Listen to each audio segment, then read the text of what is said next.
kandi haruwazanye ituro rivuye ku mutima.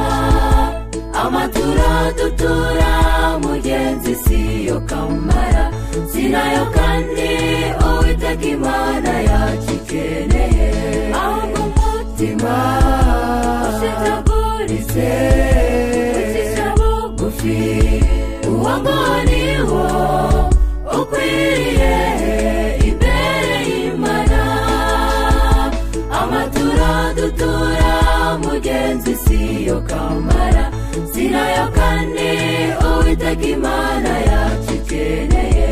Ahubwo umutima ushenjaguritse ucisha bugufi, uwo nguwo niwo ukwiriye imbere y'Imana.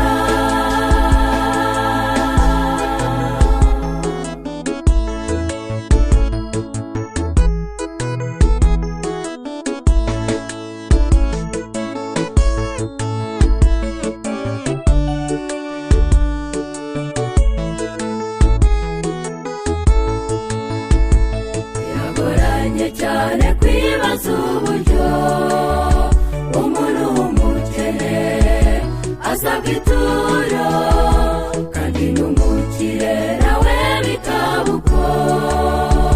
Nyamara Imana ireba imitima, gerageza ukiranuke mugenzi, muri bikeya Imana yaguhaye.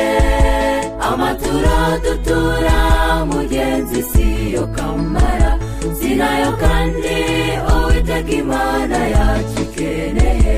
Ahubwo umutima ushenjaguritse ucisha bugufi, uwo nguwo niwo ukwiriye imbere y'Imana.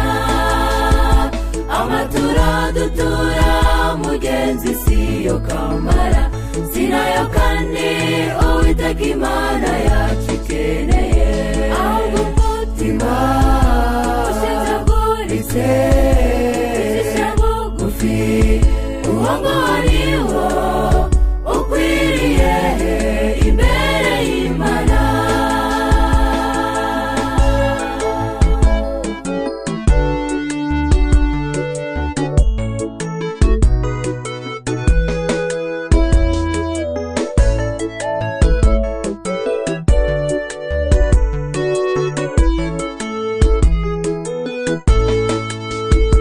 Niba muzinde zibyabereye, Umwami Yesu yahaye agaciro uwaruzanye ituro ritoya, kuko yararikuye ku mutima.